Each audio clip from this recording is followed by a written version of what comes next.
from Southern California's largest paint and sip studio. Spotlight with Purple Easel. Welcome to Purple Easel Spotlight, where we put the spotlight on artists and creatives. My name's LaToya. And I'm Megan. And we're both art instructors here at Purple Easel, the world's largest paint and sip studio ever. Ever. I think. I'm pretty Probably. sure. I mean, yeah. sure. We'll go with it. So we're going to have a lovely kind of 80s throwback episode for y'all today. But before we get into the actual episode, Megan, you got any life news? You want to talk about anything that's going on with your life? Actually, I want to talk about you. Oh, yes. I haven't seen much of you, and Matt and I were both discussing recently your impending nuptials. How's wedding planning going? I thought I seen y'all. I mean, a little bit. Okay. Like, we were here on Saturday, but it was kind of like a ships in the night situation. Mm-hmm. Oh, but yes, the wedding planning is going great. It was scary at first, but then I got myself one of them little coordinators, and I'm not as scared anymore. Yeah, those things help a lot. Oh yeah, definitely. Not so much as like scared for the like getting married. It's just like, this needs to get done, and this needs to get done, and this needs to get done, and this needs to get The endless to-do list. Yes. And then every time you cross something out, you add 3 more things, because of course you do. Yep, you would know because you recently got married. Yeah, and I was dumb. I took on way more than I should have taken on. I feel like that's just us, though, because that's me. Yes, because I have such a specific vision that I don't want to trust anybody else to carry it out. So I just got to do it. This is literally what I tell my fiance. I can't put my trust in other people because I can do it. I can do it. When we're capable. Yeah. And you can save money. And like, I did all my own flurry. Oh, that's right. But Yeah. I dyed wood flowers, Sola flowers. Those were a lot too. Yeah. It was so much cheaper. Like, florists are ungodly expensive. And why spend that much money on something that's going to last a day? You know what? The wedding situation, they doing that on purpose. They giving you a bunch of like, oh, this charcuterie is going to be like $5,000 for some meat. Like, no. Yeah. I'm going to pay for my own doggone charcuterie. Do it ourselves. Yeah. Well. Yeah. Well, I'm glad it's moving along. Yeah. I'm actually pretty excited about it. Is there any like specific detail that you're like, yeah, nailed it? Like super excited about? Yes. Yet to be revealed. I can't even tell you just yet. So fine. Everybody else, though, because you wanted your invite handed to you. And I'm going to. Only because we lost our mail key. It's okay. But we finally got a replacement on our mail key. And Talia has been writing letters to her cousin and her grandma in the summer, trying to practice on her writing. She took her letter to the mailbox for grandma the other day. And the next thing we know, we're getting a knock on the door. Hey, your mail key was left in the slot from the postman. So now I'm like, maybe I didn't lose the key. Because this whole time I thought I lost the mail keys. And we've been without for like 5 weeks because it took a while to get a replacement. Yeah, yeah. But now I'm like, interesting. She might have just left them in the thing. Yeah. It's like the time we lost the janitor keys here. Yeah. I lost them, and then you lost them, and then I lost them, and you lost them. And then you can't find out. We like looked at the cameras trying to figure out where the keys went. Like, that was ridiculous. That was fun. That was great. And then at the end of the day, they were just on top of something that was above our eye line, and, easy peasy. That's how our week's been. That giant paintbrush just isn't giant enough, I guess. Right? It needs to be much bigger. Oh, goodness. Life is funny. Oh, yeah, definitely. But you got to roll with it. Yeah. Got to roll with it. You got to. And have a sense of humor. That helps a lot. Very much so. Which we've gotten spades over here at Purple Easel. Yes. Speaking of a good sense of humor, we have grand art news for you guys today. I'm excited for this. So, art news headline: Wax Lincoln sculpture melts into memes. Here's the picture. Because of course it would. Because it's wax. Of course. That's got to be the intent, right? Like, when they knew that was going to happen, they had to know. One would assume and one would think. So a contemporary art installation at an elementary school in Washington, D.C. melts because it was made out of wax and because it got too hot. Lincoln deflated into his chair, head first as always. Is it too soon to make naked headshot jokes? Oh, man, that's rough. It's so bad. All right. Well, we got some memes to show you guys. We got some memes. This one I like. Yesterday in Washington, D.C., the wax statue of Mr. Abraham Lincoln decided to live out his dreams of starring in Flashdance. I thought that was great. That's perfect. I do like that one. I love this one. How your email finds me.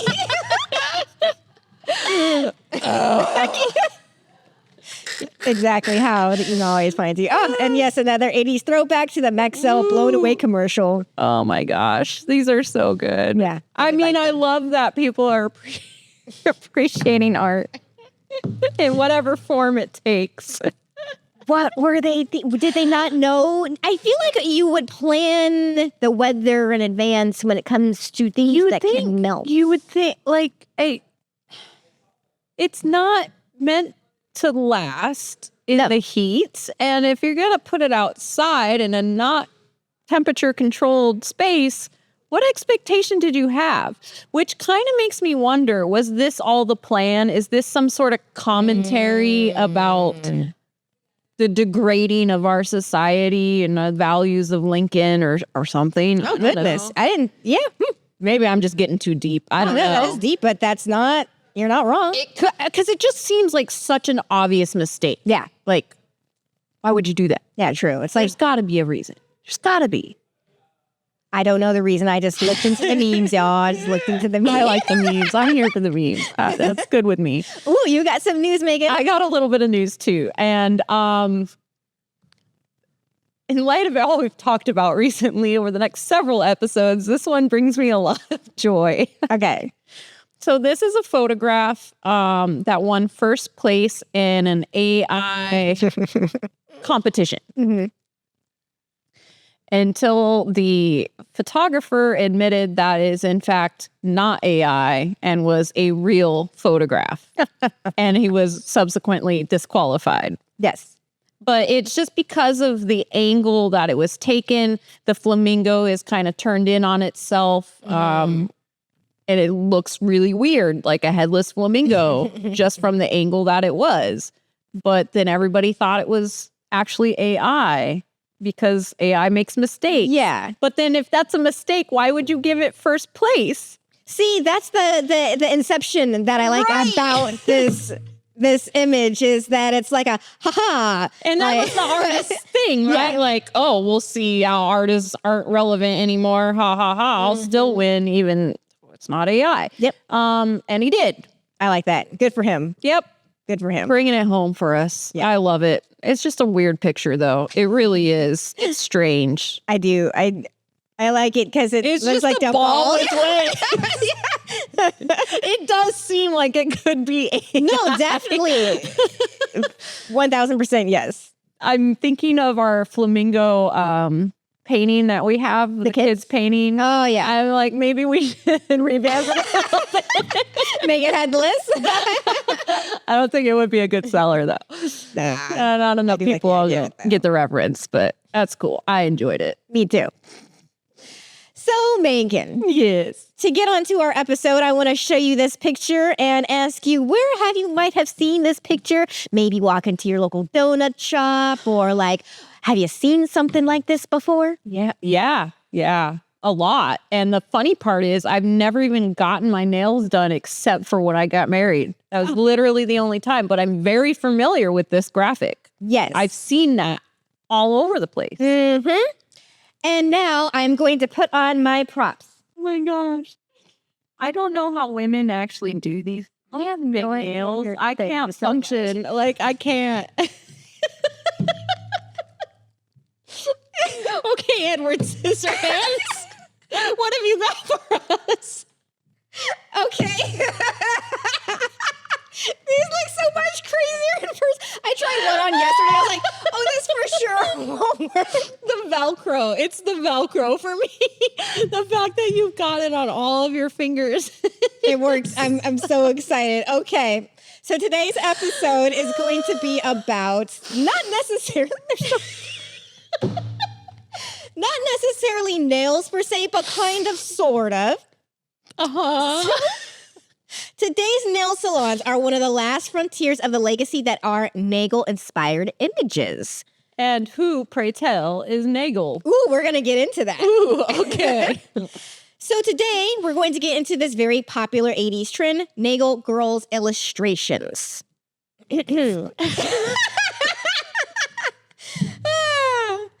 Best prop ever. Patrick Nagel was born in 1945 in Dayton, Ohio. However, he spent most of his life in Los Angeles and received his bachelor's of fine arts from Cal State Fullerton. And he was an American illustrator and artist, emphasizing the female form in the style of Art Deco and pop arts. Right on, right on. So in 1971, Patrick worked as a graphic designer for ABC Television. A year after that, he freelanced for Harper's Magazine, IBM, Take you serious. MGM, Rolling Stone, and many other companies. And here I was just saying how I talk with my hands more than I realized. And you're over there like, I just gotta know. So from 1975 to 1984, he contributed to Playboy magazine with one of his paintings being published every issue. oh, wow. That's a good gig. Right? For real. And this is where the Nagel women started to gain popularity. So I want to show you this first image. And we're all super familiar with this if you're born in the 80s, raised in the 80s. Yep. I want to say that I used to work for, I just can't take these out. I want to say that I used to work for a gay men's lingerie line as a graphic designer. And this font, the type, where it says Nagel, is like super crazy popular editorial, like fashion, high fashion, skinny words. I can see that. Big spacing. So yeah. Cool. Nagel women were peak 80s beauty. Bright lipstick colors, sassy boss energy, materialistic, sleek, and sexy. Nagel girls were the new pinup style in a way. Think about it. Oh, yeah, that does check out. It does Makes check sense. So in this next image, I want to talk about this one because I feel like it's empowering. It's got like the Black Panther and it's very kind of like girl boss. It's a lot more powerful than like earlier pinups that we might would have seen. Yeah, it Material girl. gives me kind of David Bowie vibes. There's kind of an androgyny about it. Yeah. And I don't know if it's the fierceness, because prior to that, women aren't really portrayed that way. Or if it's just the shorter hair, the slick, sexy, cool. I mean, normally that was all a man's world. Yeah, and that's actually one thing while doing this podcast episode is just the theme of 80s in general was a lot of freedom for women. It was like, again, like girl boss. You'll see that in one of the images, the girl is wearing like a business suit. So it's like they can make money. Shoulder pads. Yeah, shoulder pads. Yeah. Stuff like that. And it kind of makes sense though, because you think of in a historical aspect, like women weren't even given the rights to have their own credit card in their name until 74. So we're, half a decade into getting used to that and like the empowerment that brings and the sense of individuality and like I'm not just an extension of my husband. Yeah. It's like a power I think it move. all kind of feeds into the climate we were in at this point. In this image, I don't know if you ever saw American Psycho. Oh, yes. Okay. I feel like this man just looks like a Nagel version of Patrick Bateman. Yeah. So there was this movie back when I was a youngin', and it's called Newsies. Okay. And it stars Christian Bale as like a 16-year-old dancing and singing. And ever since then, because I was obsessed with that movie, I followed Christian Bale. So I have seen a lot of his work, especially the earlier stuff, like The Machinist, Equilibrium. Like I was a hardcore Christian Bale fan. So yes, I have seen American Psycho, and yeah, that checks out. It's hip to be square.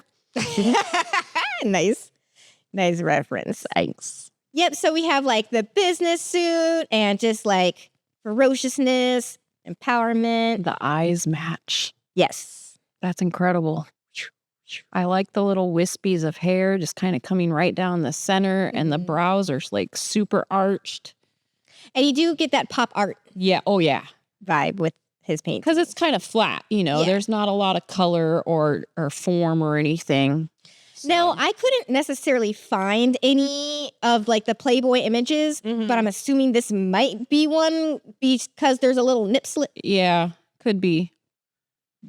Not quite sure. Yeah. And same with this one as well, just because it's a little bit more like, ooh. Yeah. Ooh la la. Yeah. That's a weird, like, contortion, though. I was thinking that. It's not a natural, like, over the shoulder kind of thing. That's like a, do I want to or not? I like that that's the vibe it's giving. That's the beauty of art, right? Yeah. Like, it just makes you think of stuff. All right. And then this last image, I believe, I think, again, another one of the Playboy images. But we've seen these types of images growing up in the 80s all the time. Oh, yeah. So Patrick produced album covers for several artists, but the most notable is the 1982 Rio cover for Duran Duran. Ooh. Here we go. It's so sharp. Yeah. Like my nails. Yeah. Yes, like your nails. It's so sharp. Like even just these random lines going, what is that? Is it something blowing? Does it even matter? Like I don't it's think just it does. And there's like triangles. I know in the 80s it was just shapes were everywhere. It was just like circles, triangles, Right. squiggles. So I think that was just part of the 80s aesthetic, I'm assuming, is just like to have the shapes. And then I know it said that there was a mixture of like pop art and art deco. I do see a little bit of the art deco-ness, and I don't know if maybe that element has anything to do with it. I don't know. Quite possibly, not sure. But he also had a great influence on pop culture. Remember Robert Palmer's Addicted to Love music video? Those are said to be inspired by the Nagel women. Oh, that makes sense. Okay. So interesting. This is an actual screenshot of me watching the music video. I just screenshot it on my computer. Nice. Very nice. Yeah. I mean, look at those black pumps. Come on. Yeah, hair slicked back. Yeah. Bright lips. So during this time, you could see Nagel's work everywhere, in malls, magazines, advertisements. Nagel created over 400 original works of his signature women, and it's estimated that there's like 2 million homes worldwide of like his work. But I'm assuming it has to do with Duran Duran. Yeah, that's album cover. Yeah. Oh wow. Yeah, that's a lot. That's a lot. That's a lot. And it was everywhere. Again, it's something we're all familiar with. But like all trends, they die out. The 90s hit and the Nagel girls faded away, but not for nail salons. Craziest thing. For a decade and more, in my opinion, because I feel like you still could kind of see these a little bit. Yeah. You could still see these. Though I will say that they're counterfeit. I can't. They're very much counterfeit nail salons. So people suspect that the reason why we do see them in nail salons is because I guess the word Nagel in German is nail. Oh. Interesting. Yeah. But so all the ones that you do see in the nail salons are not actual, but they're inspired, Yeah. You can see it kind of be a knockoff a little. Right. Wow. I know, right? That's so weird that it just survived in that one little pocket. Right? And that's the strangest thing. It's so weird. And I go to a donut shop every once in a while and I still pass by. There's a nail shop right next to it. And I still see the Nagel girl. Nails. I'm like, that's crazy. That is crazy. Just that one little. Yeah. And I read that it's possible because, he has to, the girls kind of embody like fashion and beauty and things like that. And of course, nails are the same. Yeah. Represent the same thing. They just, for whatever reason, have held up within the nail salon community. That's so strange. Right. Like, why is that the tradition that sticks? I don't know. That's Yeah. And do they even know? Do they even realize, like, is that this is a throwback, or or is it just haven't always been there and they don't think to change it up? I think that might be it, because it's such a standout image. Mm-hmm. You know, there's gonna be nail. Like, I don't know if that makes any sense. You know how there's like I don't know, Trix Rabbit. You know, it's gonna be like cereal. Yeah. I don't know if it's one of those things to where it's like Just associated. nails. Nails. Yep. Facials. Hair. Happy nails. Right? Wow. So That's where crazy. can you see his work today, you might ask? So the aesthetics. I do ask. Oh, thank Tell you. me. Tell me, where can I see his work today? You can see it at the 2015 cartoon series called Moonbeam City that came out on Comedy Central. Now, I am aware of this show. Yeah. Never heard of it. Yeah, I don't think it did well. I'm assuming. I don't know. I knew it was a thing, but I never watched wasn't really watching Cartoon Network at that point. I was kind of busy having a kid, so. Okay. Well, there's that. Yeah. I was binging the extended versions of Lord of the Rings. As you should. And The Hobbit. So, As you should. So where else can you see it? Let's see. Well, Grand Theft Auto Vice City appropriated the style. Yeah. Kind of Miami vibes. Yeah. It's that 80s vibe. And also in 2017, Marvel's film Thor Ragnarok, you can see Bruce Banner wearing Duran Duran's album cover. Right on, Bruce Banner. Right?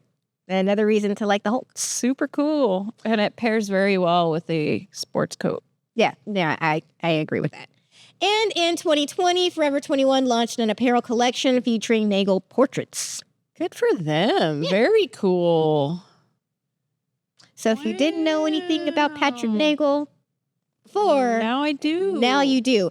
And now I'm going to know what those girls are. Yeah, because I didn't know either. They're just been in the background for forever and didn't really think twice about them. But yeah, it's very pop art, Art Deco inspired, but so 80s at the same time. And like, for some reason that never caught my attention, that there's this weird conglomeration of things occurring all at once. Yeah, me either. I just actually happened to be scrolling on my phone and I came across this. I'm like, scrolling with your long ass nails.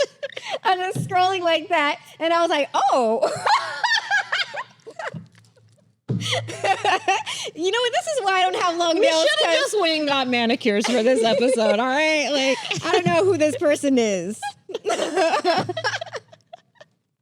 So if you happen to see any counterfeit nail girl ads nearby your nail salon, let us know in the comments. If I want to see them out in the wild. Yes. I would love to see that. Yeah. Bring it to us. I love it. That would be so cool. Oh, man, we have way too much fun over here. Yeah. I'm having so much fun with these nails. I think I'm just going to keep them on the whole time. Do it. Just do it. I made them myself. I'm very proud. That's a lot of work. Thank you. All the Velcro and the sparklies. Thank you. They just sit so far off your fingers. It does. That was the weirdest thing for me when I got my first manicure, is that like it felt so thick. Oh, really? Yeah. And I was like, this is weird. I can't. Yeah, I've never had one either. Do anything. I've always had to have relatively short nails. I worked a lot with like clay and stuff in high school, so it would get in the way with that. And then I worked with Lego for 10 years, and like paint your nails or do anything, but the moment you reach into a bin of bricks, gone, so it wasn't worth it. And so, I've played a little bit more recently, but nails have never been important to me. Yeah, same. I try to get into nails, and I've just done them myself. I haven't gone like professionally. Yeah. I like to do so much stuff. Yeah, right. I'll do press-ons, but it's just... But they don't last that long, and I don't expect them to, but it's just fun every once in a while. And yeah. Wow. Nails really are an art form, though. People come up with some crazy designs. Whether it's the shape of the nail, the length of the nail, but like the intricate... I've seen stuff on like Instagram where they will custom paint nails, like fan art basically for nails, and then send them to a client and like just, it's the it's a huge market. It is. Part of me wanted to bring on the next artist to be like a nail artist or whatever, because there's just so many. And again, also my Instagram feed is now, because I've been looking at it because I'm getting married, it's full of just nail art. And I'm like, whoa, like this. Yeah, it's impressive. Whoa. Just like that. How do you open a can of Coke? How do people I can't do anything. How do you pee and wipe yourself? Mine were even that long. And they were more pointing than I would have liked. I wish they had rounded them more, but I didn't have enough vernacular to tell them that or like know what I was asking for, because I'd never been. And it was one of those like, oh, we're going to go get our nails done. I'm like, okay. Whatever you got to say. Come up with some ideas. You know? So, yeah. Wow. I admire your dedication. Thank you. I'm here for it. So we're going to talk a little bit about what Purple Easel? Yes. What Purple That Easel place is. we're at. Yes, the building that we are in. And I also just wanted to share this little Yelp review because, of course, we're a paint and sip and we have lots of customers and they're always giving us love and we give love to them as well. But I want to shout out Monica L. from Montclair. And she says, my daughter and I tried this place for the first time and it was great. The place is roomy and clean with plenty of supplies and workspace. The instructor was effective, patient, and helpful. We will be back. Awesome. And the reason why I wanted to highlight this is, I don't know if you guys have done like paint and sips before and whatnot, but sometimes you don't have a lot of room. And so the fact that she said it was roomy, I'm like, that's good. I always think about that with customers. So if it's a small class, I always tell them like, hey, no one else is coming. If you want to spread out, move some easels, put your food, because you have like lots of room. I don't know why the space matters to me a lot, but like space, like elbow room, you know? You're going into a place with a bunch of strangers, essentially. You might know some people, but like not everybody's comfortable rubbing elbows with a random. And so like it's a little different here than it would be like restaurant seating. Sometimes you have some annoying party behind you, right? Like, and you get snippets or whatever, but like ultimately they're not your entire experience because you can just focus in front of you. Yeah. But here it's a lot different because you have to look at the instructor. You have to see more of what's going around you. So having that personal space, I think, is more important. It allows people to be more creative too. Yeah, there's a comfort level there. Yeah, that's why I'm like, ooh, the space, like, thank you. yeah, that's a great call out. There are times when it's full here and I feel a little claustrophobic, especially as an assistant or like passing out paint. Everybody's kind of milling around. I'm like, please don't spill the paint on anybody. Please don't spill the paint on anybody. I get like so stressed out about it. And that's like my heart rate goes up. Like I can always see it on my Fitbit, like right before an event starts, because it's normally when we're passing out paint and I'm like, just like, especially when you're short. I feel like the tall people can see things. Caleb, I'm like, he can let me know because I can't see anything. And just like, how many more people do I got? At least I feel like tall people they can see a little bit. Yes, and I'm always like peering around people and being like really awkward and obnoxious, but it's just part of the gig. Yeah. Oh yeah, that's a great call out. I like that. I'm glad because that really does attribute to a level of comfort and our hospitality, really. Yes, exactly. So you want to make sure to like, subscribe, or ring that bell, share, so people know about Purple. I want to keep saying Purple Heart. Why are we?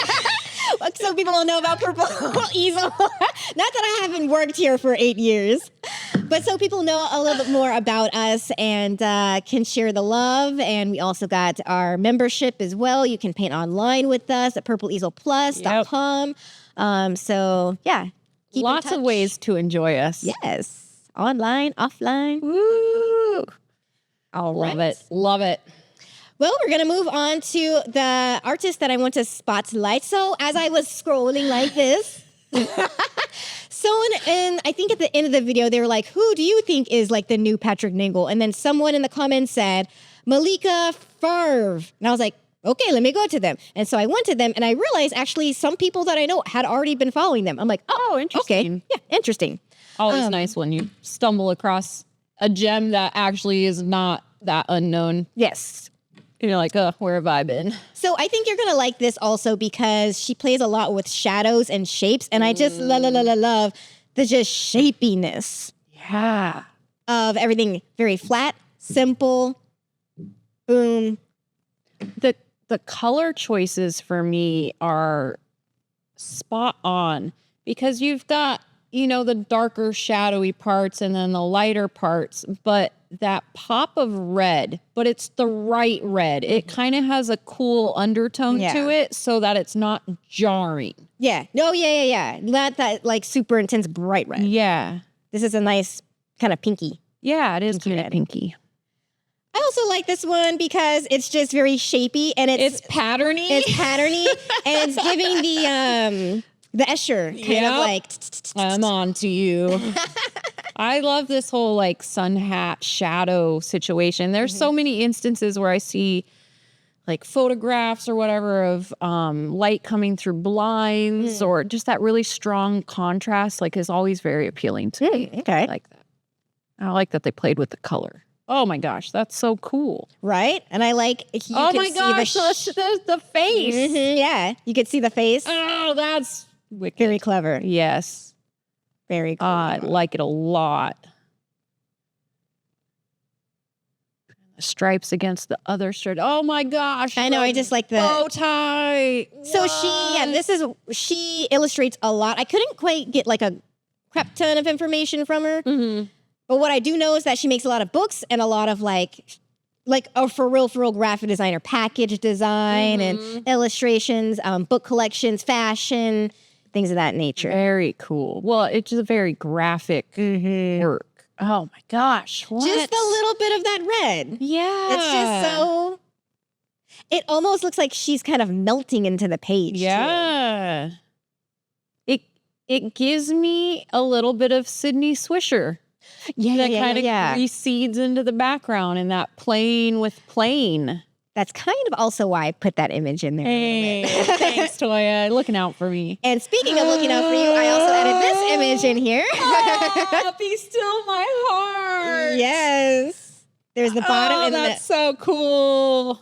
Yes, I added this one because I know you have a thing for the Alfred Hitchcock Vertigo posters. Yes. Again, I haven't seen it, but I like how there's like a person at the bottom, a person at the top. It's so cool. Like that's, and it's just you get it. Like it's the craziest thing how shapes can make so much. Right. It's very dynamic in terms of just all the lines and the shapes, but that the dual perspective thing is like that's extra fun. Yeah, that's kind of Escher-y too. So this one I like just because she was playing with the positive and negative in a way. And I like to do that with my own art is positive and negative. And, it creates a shape. You see there's like a biting of the lip. It's so simple, but like says so much. And, I envy these types of artists because I can't do like, I can't just do like, there it is. I have to keep going and adding and adding and adding and adding for all eternity. That's how I feel in so many of our like kids events, especially the offsite ones. Because when we start to lose the attention span and then just keep adding, and part of artistry is knowing when to stop. And it's just, you can see the kids are not there yet. Yeah. Like, sometimes less is more. Less is more. Simple is best. Like it's powerful. Right. That's the craziest thing. Even though this might look so simple, it's so simple but so good and so like I don't know. I couldn't do that. I would be like, there's something else wrong. I have to add something else. Like this can't be it. But it is, and it's just the bear. Okay. I like the bear, but it gives me a little bit of anxiety. Fair. Like those, some of those, like that is like the epitome of stress. Some of the cinematography and I do like it, but it's so good. But there's a part in this current season, I'm still in the middle of it, but where he's basically being told it's too much, take something away. And it reminds me of the Coco Chanel, like, okay, stand in front of the mirror, take one accessory away. And it's like, there's a lot to be said for that. And we repeat it, but we don't actually do it. Yeah. We don't internalize that mentality. And I think there's a miss there. Yeah, definitely. Also, I will say that there is this meme that I like of the bear, and it's me everything is giving. Where he's like, 2 turkeys, 3 chickens, da da da. I'm like no. I'm like me at Thanksgiving. Yeah. Yep. So again, play with the shapes. Boom, 3 colors. And then again, because when I do my art, I only work with 3 or 4 colors max, my personal art. And I just like that you don't need all the extra colors. And I love colors. I love rainbows and stuff. But with my own personal work, I keep it very minimal. And I like how she just uses, boom, few colors, boom, simple shapes. And those shapes can be manipulated. Yeah. And in this one, you get to see 2 dogs. Yeah. Oh. But I like how the shapes are the dogs. Yes. It's that negative positive space again. The fact that they made the dogs the same as the background color really kind of plays with you. And lastly, just a little peekaboo. Oh, I love it. Just a little peekaboo. Art doesn't have to be complicated. It doesn't have to even be like technically masterful to have an impact. That's why I chose simple. this. Yeah, because it's great.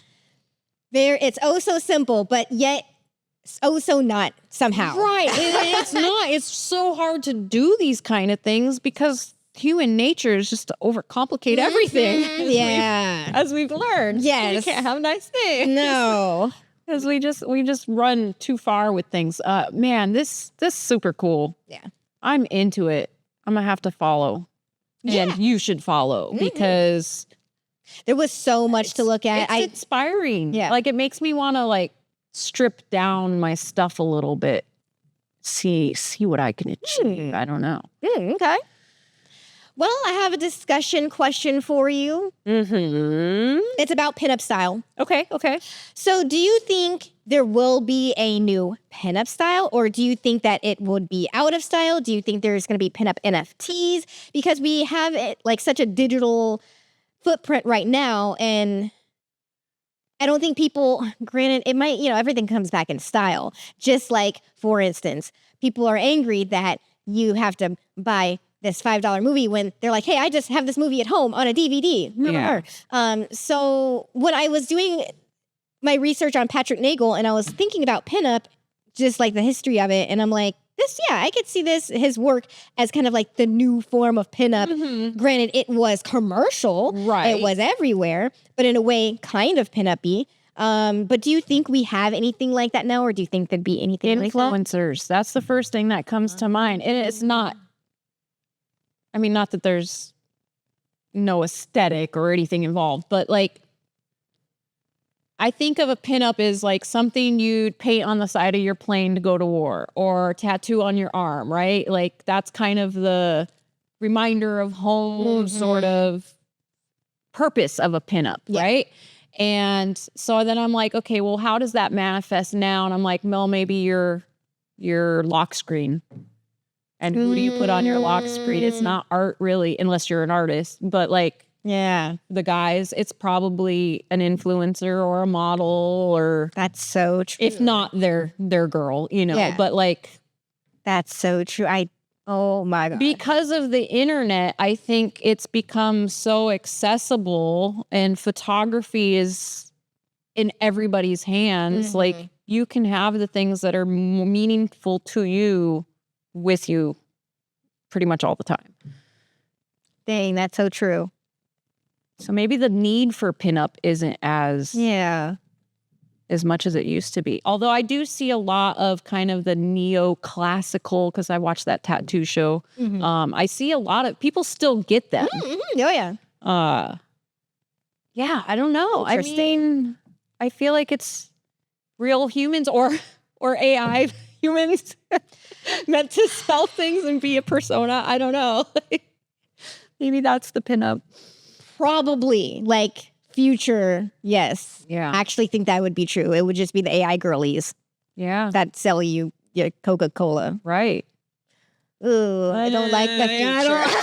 That's kind of icky. I don't like it. I don't like that one bit. All right. So how can we make a movement to revolutionize pinups in a way that is hearkening back to the classic, but not so out of touch with today's society? I just think that everything just circles back. It's like we gotta wait, just like how everybody dressed in like in the 90s. Oh my gosh.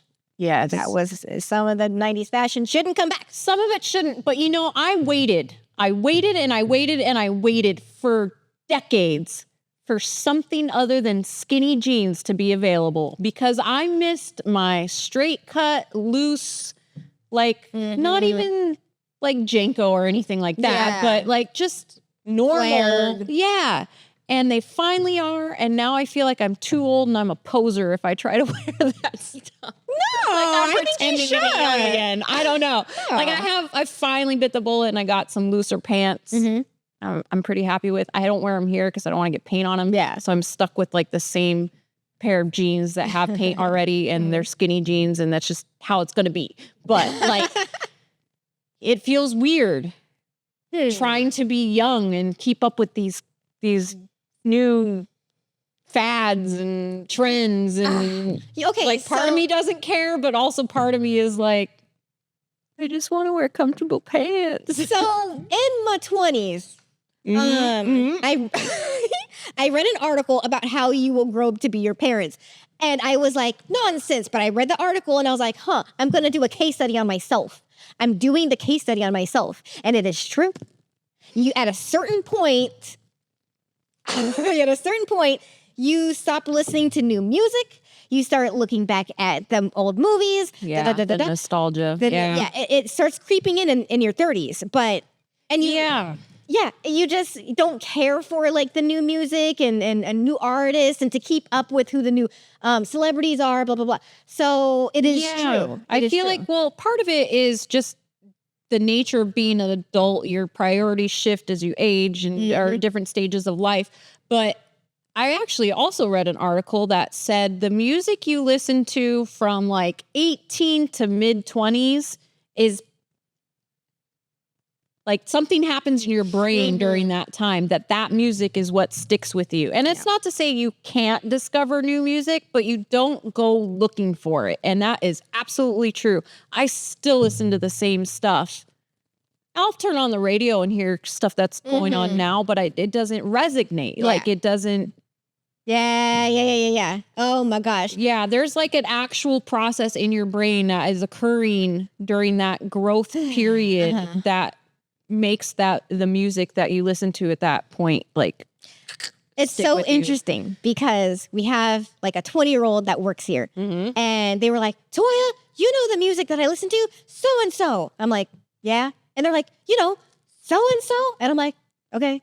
And they're like, oh, and then like walked away and I'm like, thinking about what you just said, I'm like, to them, this is the stuff for them because this is going to be with them for forever. It's so funny because music is a big part of the vibe that we, encourage or provide here when we're having our events, and it can change the tone. And so lately, I've been doing a lot of oldies and a lot of 90s, mostly because the age group of people who are coming, they will all sing along.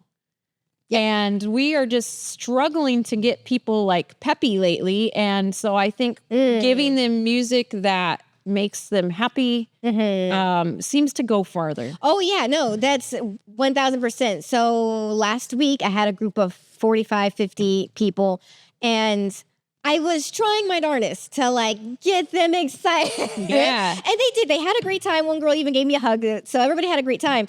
But it was a Saturday night. So I'm like, come on, guys. I kept saying like, it's a Saturday night. Like, have fun. And I'm looking around and I do see them singing and with the music. So I'm like, okay, that's good. At least like, this is a good sign. And, but I did notice though, and it's something I've been noticing for quite some time, that people are drinking less. And I've been saying less of my drinky type jokes because I notice around, and even like one of our new employees was like, I noticed like only 2 people out of like the 50 that were here are drinking. It's too expensive. I think that's honestly what it comes down to. And maybe in theory, people are maybe taking better care of their bodies. I think it's more that too. Like aware of what they're valuing and putting into themselves. But nobody has money for that. No one has money for that. And I'm not saying that you have to drink to have fun because I don't drink. I've had vertigo, so I don't drink no ways. But I used to. And, but I also got to a point also because I'm old. I'm like, I don't need alcohol to have fun. No. Like, So I never did. I had a mom with a lot of addiction problems. And so I never even had my first sip of alcohol until I was almost 22. So it was like a big deal for me. And I still only drink socially. And I have like certain rules in my head that I follow for myself and my mental health. But on the other hand, I don't like alcohol. So if I'm going to drink to get buzzed. Yeah. Otherwise, what's the point? I'm wasting calories and money. Like, so I'm at least going to have a few or whatever over a course of time. And, you know, I be careful about it and I make sure I'm with the people I trust. And I just get giggly and talkative and I don't need it. Yeah. It's not needed. It does help. Introverts like me. It does help, I think, kind of break the ice, at least as an instructor teaching a bunch of people, because they seem very like stiff, like they can't like really laugh or, you know, emote. We got to kind of bring it to them, like meet them at their level and like, it's okay. Loosen up. We're good. Let's have fun. Yeah. Speaking of fun, we just had a lot of fun. This was awesome. Thank you for today's artists. You're welcome. Thank you guys for tuning on in. And I hope you guys enjoyed the episode. I hope you guys enjoyed my nails. If you do happen to see... I very much enjoyed your nail. Thank you. If you happen to see Patrick Nagel's art, let us know where you've seen it. I want to see. And yes, thank you so much for tuning in. Awesome. Yeah. And make sure to visit purpleeaselplus.com to paint with the largest online paint and sip studio. And if you're in Southern California, come by, see us, listen to some 90s hits, enjoy the vibe, get the party starting. And in the meantime, create more and create often.